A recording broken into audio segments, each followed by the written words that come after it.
Graciela Ocaña. Muchas gracias por estar aquí, No, Graciela. gracias. Bueno, es justamente uno de los símbolos en la Argentina, una de las mujeres que lucha por la transparencia y combate la corrupción. Y de hecho está presentando, ¿cómo es el título exacto del libro, Graciela? Graciela Ocaña contra la corrupción, confesiones de la mujer que enfrentó al poder en la Argentina. Básicamente es una rendición de cuentas que habla no solamente, bueno, de las denuncias, que por supuesto aquí están detalladas, los procesamientos logrados, sino también y fundamentalmente yo me enfrenté al poder desde el poder, dentro del poder. Y ustedes saben que pagué un costo alto, también como lo pagó o intentaron hacerle pagar al doctor Campagnoli cuando en ese jury donde yo fui testigo, porque la verdad que las acusaciones no tenían sentido, pero los que lo pretendían juzgar al doctor Campagnoli, todos digitados por la doctora Gil Carbó, buscaban de cualquier forma meter y preguntar de forma tal 10 veces lo mismo para ver si había algo que pudiera acusar, cuando era claro que el doctor Campagnoli había procedido de acuerdo al derecho y lo que había hecho, y era imperdonable para la doctora Gil Carbó, era investigar el poder y señalar a Báez. Y la verdad que cuando uno sigue la causa de lo que se conoce como la ruta del dinero acá, la verdad que en ese 2 meses que habrá tenido la investigación del doctor Campagnoli, ahí está la clave de toda la investigación posterior. Claro, es cierto, y eso fue lo que más molestó. Y sin embargo la doctora Gil Carbó a Gonella, digamos, no solamente lo nombró, lo protegió, porque Gonella está procesado por encubrimiento. Sin embargo, sigue siendo fiscal. Y yo le pediría a la doctora Gil Carbó, que en el caso del doctor Campagnoli fue drástica, que tome una medida drástica con ella misma y que por lo menos pida licencia mientras se lleva adelante este sumario y esta investigación, porque creo que es lo que corresponde. Ella es parte, sin duda, por haber anulado una licitación que sin esa situación nunca hubiera originado esta posibilidad de delito que se cometió. Y que es evidente, yo creo, Alfredo, que no solamente son 3 millones, digamos, porque la comisión cobrada es exagerada para el mercado inmobiliario y ahí debe haber más gente que habrá cobrado parte de esos retornos que la doctora Gil Carbó siempre, como bien vos dijiste, negó que hubiera habido alguna comisión pagada y ahora ya es evidente que sí lo había. Así, había un sobreprecio en esa adquisición que hizo la Procuración. Y bueno, y este libro pretende esto, ¿no? Contar un poco lo que hice también, las reformas que llevo adelante en el PAMI, muchas de las cuestiones que creo que tienen mucha actualidad con lo que sucede hoy o en la justicia, ¿no? El presidente de la Nación, Mauricio Macri, ha dicho en privado, pero cada vez lo dice de manera más abierta y más pública, que Gil Carbó de alguna manera es hoy un ariete del kirchnerismo dentro de la justicia, que tiene un objetivo, que tiene un plan, que es imputarlo a él o a un funcionario de gobierno prácticamente una vez por semana para ir justamente complicándolo en el poder. Hay 80 imputaciones contra funcionarios de gobierno y 5 contra el propio presidente. Digamos, algunas que tienen carnadura, hay algunas que tienen carnadura, pero hay otras que son puro humo realmente, ¿no? Pues si ustedes coinciden con ese análisis, digamos, político que hace el presidente del asunto. A mí me parece que la doctora Gil Carbó sin duda tiene un rol que es lamentable, que ha asumido, que es el de la protección de Cristina y de muchos de los funcionarios que hoy están, y esto te lo puedo decir y lo digo con conocimiento y por haber sufrido, por haber hecho denuncias en el caso del PAMI, yo he ido con denuncias que, digamos, afectaban a los jubilados de carne y hueso, es decir,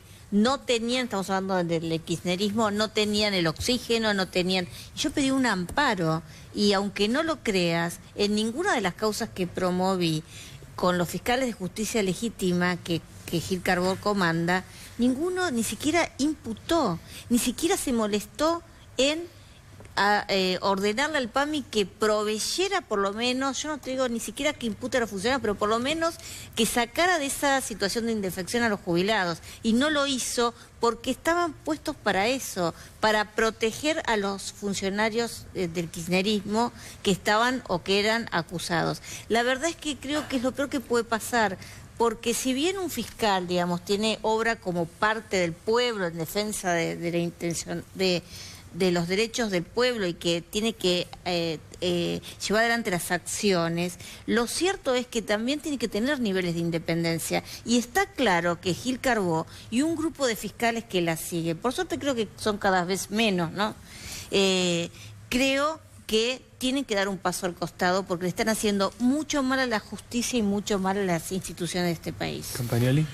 Bueno, yo no estoy en condiciones de afirmar que la procuradora sea un ariete para desestabilizar al gobierno. Lo que sí puedo decir es que ella públicamente ha mostrado su afinidad con el gobierno anterior. Y en esto de que por suerte son cada vez menos los fiscales de justicia legítima, hubo una situación que no ha sido muy conocida por la gente, que la doctora Gil Carbó cambió el régimen de selección de concursos para ser fiscal. Hizo un reglamento que la Cámara Contencioso Administrativa declaró que era ilegítimo, de ilegitimidad manifiesta, y por lo tanto ahora se han parado todos los concursos. Porque ¿qué era lo que ocurría? Con ese régimen hecho a piacere de la Procuración, los mismos que ocupaban el jurado de enjuiciamiento estaban en los jurados de concursos. Claro. Y se iban rotando casi. Y entonces los fiscales que iban saliendo seleccionados posiblemente podían ser digitados. Bueno, ese sistema de concursos en el fallo Hughes de la Cámara Contencioso Administrativa declaró que era manifiestamente ilegítimo.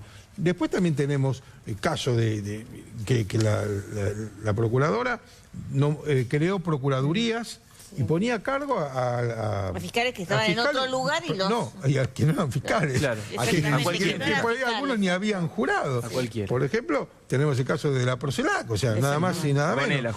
Y después resultaba que algún fiscal que había concursado para ser fiscal en Formosa, por ejemplo, y juraba por Formosa, a los 2 días estaba en Comodoro Pi, lo trasladaban, ¿no? Entonces, por un lado, monopolizó el tema de la selección de fiscales con los concursos.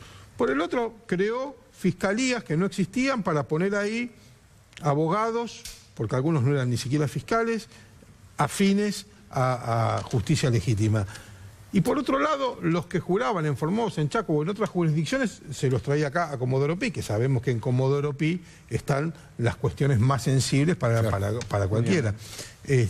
Bueno, yo creo que esas 3 cuestiones es una manera de generar esa justicia militante que para mí, desde mi punto de vista, es muy perniciosa para una república. Pero se está achicando porque esto que decía Graciela también apareció el último fin de semana entre algunos analistas que conocen mucho el terreno judicial, dicen que cada vez es menor, digamos, la llegada que tiene justicia legítima, que con el cambio de gobierno hubo gente que pertenecía y ya no pertenece tanto. Se decía que había muchos, sobre todo en el interior del país, donde a veces son jurisdicciones con pocos fiscales, que se tenían que hacer los de justicia legítima, claro, porque si no la pasaban mal. Porque realmente hay un sistema de premios y castigos, claro, desde la Procuración. Es una cuestión muy sencilla. Por ejemplo, los fiscales tienen una fiscalía, pero hay muchas fiscalías vacantes. Se la dan a un fiscal para que subrogue esa fiscalía y cobra por esa fiscalía. Claro. Entonces, para un fiscal cobra un 30 o un 40% del sueldo más por subrogar una fiscalía, es una diferencia muy interesante de sueldo. A mí hace 3 años que no me dan ni media fiscalía para subrogar, y estoy seguro que a Rívolo, Tayano y María Juan debe pasar lo mismo. Sin embargo, hay algunos que están todo el tiempo subrogando la fiscalía que sea. Entonces, ese sistema de premios y castigos tan evidente, que no hay una norma que diga, a ver, claro, ¿cómo es esto? Totalmente arbitrario. No solamente un mayor ingreso, como usted dice, sino además, bueno, Carbó tiene 2 fiscalías. Yo lo digo por ese lado, porque para operar. Claro, bueno, sí, también. Porque a vos te recortaron incluso el sueldo. A mí me recortaron el sueldo, porque realmente, o sea, si bien ahora ya pasó mucho tiempo, y yo siempre voy a estar muy agradecido a la gente que se movilizó por mí y a la prensa que puso el tema al alcance de todos.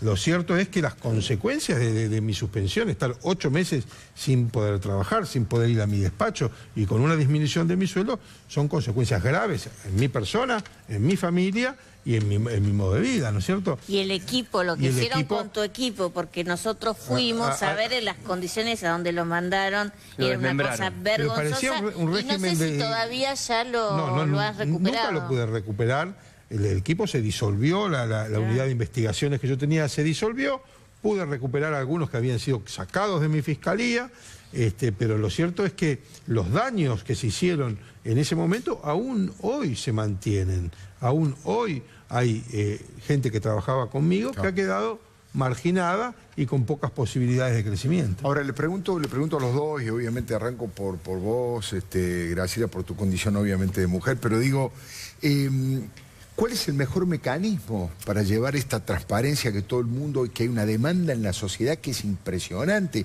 La marcha del otro día, el sábado primero, tenía varios mensajes, pero yo me cansé de ver por la televisión los cartelitos de vamos los jueces que tengan coraje y vamos a renovar y vamos a reclamar en el tema de la justicia. ¿Cuál es el mejor camino? Porque da la sensación que desde la política, si uno lo mira fríamente, no hay números para destituir a Alejandra Gil Carbó en el Congreso, salvo que el avance de estas causas que ahora está llevando Tayano y Ercolini ponga de sobremanera sobre la mesa que estamos frente a un evidente y grosero caso de corrupción, ¿no? Yo creo que evidentemente Gil Carbó no va a renunciar, digamos, pese a todos los intentos. Y es evidente que la política tiene que encontrar una solución. Había un proyecto presentado en un momento que luego el Congreso decidió no tratar, acortando los plazos de duración del procurador. Pero creo que la política puede y debe encontrar la resolución a este tema.